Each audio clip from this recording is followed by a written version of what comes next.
नमस्कार दोस्तों, यदि आपके जीवन में शराब संबंधी परेशानी चल रही है और आप बहुत सारे उपाय कर करके थक चुके हो, तो गुरुदेव के द्वारा बताए हुए 7 कनेर के पुष्प का आप उपाय करके देखिए। आपके जीवन से शराब रूपी जो समस्या है वो बहुत ही जल्द दूर हो जाएगी। कहते हैं कि भगवान श्री शिवलिंग के पास किया हुआ कोई भी उपाय जो है वो कभी भी निरर्थक नहीं हुआ है, हमेशा ही कारगर सिद्ध हुआ है। गुरुदेव कहते हैं लेकिन किसी भी उपाय को जब हम जानकर करते हैं तो हमें उसका अवश्य लाभ मिलता है। दोस्तों, वीडियो को शुरू करने से पहले मैं मेरे आराध्य श्री लक्ष्मी नारायण को मैं कोटि कोटि प्रणाम करती हूँ, मैं उनको कोटि कोटि नमस्कार करती हूँ। दोस्तों, शराब रूपी समस्या वर्तमान समय की बहुत ही बड़ी और खतरनाक समस्या बन गई है। हर व्यक्ति अपने एक कर्मों से कम शराब की समस्या से ज्यादा परेशान हो रहा है। कभी कभी हम लोगों ने देखा है कि शराबी के घर में इस प्रकार कलेश हो जाता है जैसे कि एक घर में कोई बड़ी वार्ता हुई है। दोस्तों, छोटी छोटी बातों पे जब शराबी कलेश करने लगता है जिनका कोई कारण नहीं होता है तो ये घर में ज्यादा वातावरण खराब करता है। इसी के साथ दोस्तों, आप लोगों से मैं रिक्वेस्ट करना चाहूंगी, यदि चैनल पर नए हो तो प्लीज आप लोग चैनल को सब्सक्राइब कर लीजिएगा, वीडियो को लाइक कर दीजिएगा, साथ में कमेंट बॉक्स में श्री शिवाय नमस्तुभ्यम का प्यारा सा कमेंट कर दीजिएगा।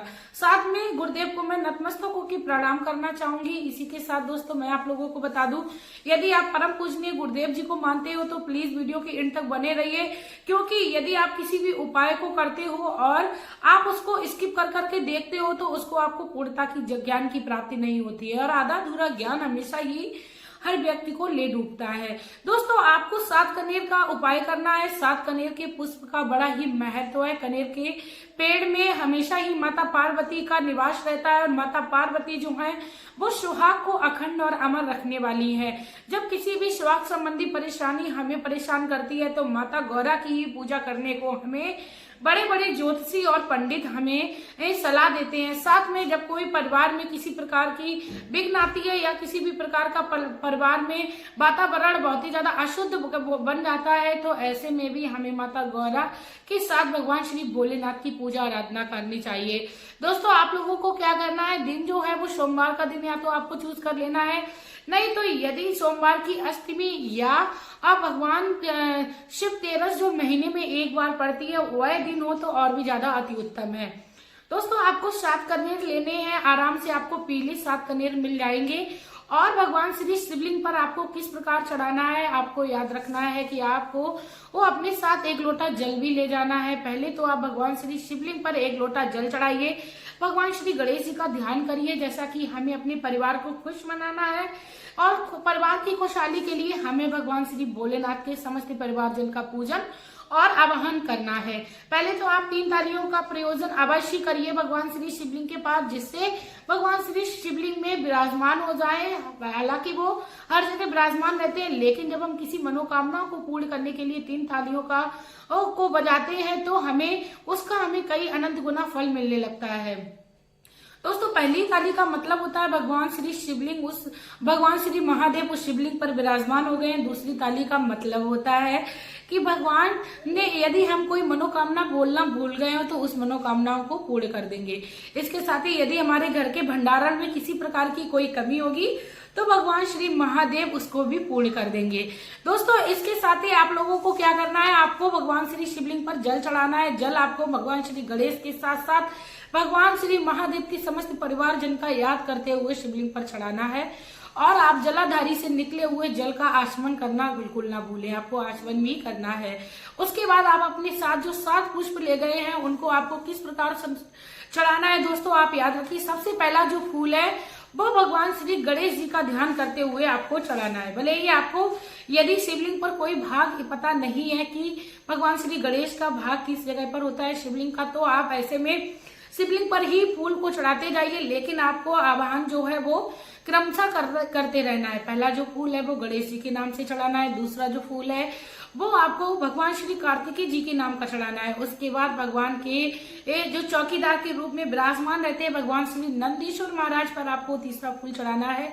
चौथा फूल भगवान श्री शेषनाग पर आपको चढ़ाना है। इसके जो 5वां फूल जो है वो माता पार्वती का स्मरण करते हुए आपको चढ़ाना है। छठा फूल जो है वो माता अशोक सुंदरी के भाग पर आपको चढ़ा देना है और उनके साथ ही भगवान श्री महादेव की 5 पुत्रियों को आपको नाम ले लेना है। उसके बाद 7वां जो फूल है वो भगवान श्री शिवलिंग पर आपको चढ़ा देना है। आप इन 7 पुष्प को चढ़ाकर आपके मन में जो वो मनोकामना थी शराब संबंधी लेके भगवान श्री भोलेनाथ से करिए और आप अपने पूरे भावना के साथ भगवान से विनम्र विनती करिए, हे महादेव, मैं आपकी शरण में आई हूँ। इस समय मैं दया का पात्र हूँ, मुझसे भूल से भी जो कुछ भी गलतियां हो गई उसे क्षमा करना। क्षमा याचना आप अवश्य मांगिए, क्योंकि हम लोग अज्ञानी हैं, हम लोगों से काफी सारी गलतियां होती है। जब हम गलतियों को मानकर प्रभु से उनका जो गुणगान है वो कर देते हैं कि मुझसे गलती हो गई, आप मुझे माफ कर देना, तो उसका जो भी पाप होता है वह हमें नहीं लगता है। इसके साथ ही महादेव से हम विनती करने के बाद नतमस्तक होकर प्रणाम अवश्य करें और भगवान श्री शिवलिंग पर जो आपने पुष्प चढ़ाए थे, यदि संभव हो जाए तो एक पुष्प आप अपने घर पर ले आइए और किसी भी आप तिजोरी में उसको डाल दीजिए, क्योंकि वह आपको धन प्राप्ति का भी साधन बन जाएगा।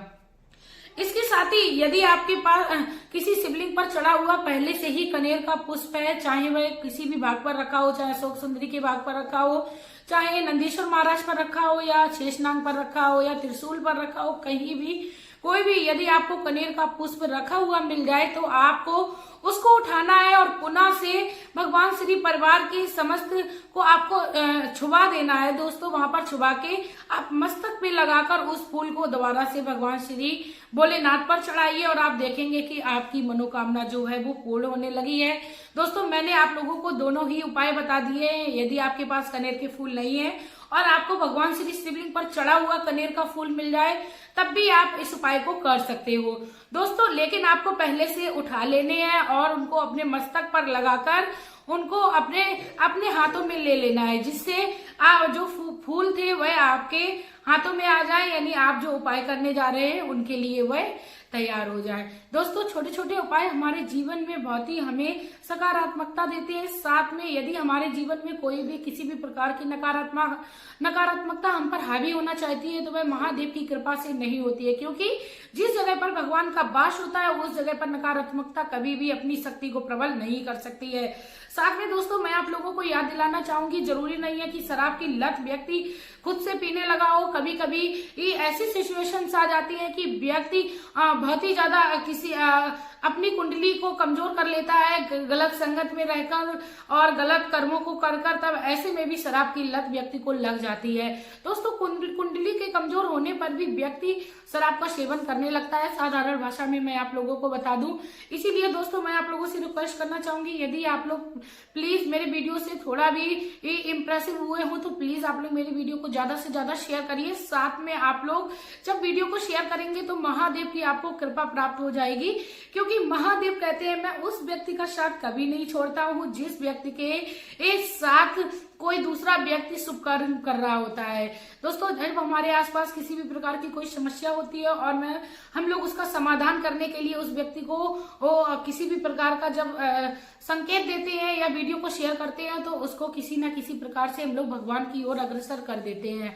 ऐसा करने वाले व्यक्ति भगवान को बहुत ही ज्यादा पसंद आते हैं। इसी के साथ दोस्तों, मेरा भी यही मकसद है कि 10 में से कोई एक बहन मेरी द्वारा बताए हुए उपाय से अपने जीवन में खुश हो रही है तो मैं अपने आप को बहुत ही ज्यादा भाग्यवान समझती हूँ। इसी के साथ दोस्तों, अब मैं वीडियो में लेना चाहूंगी विदा।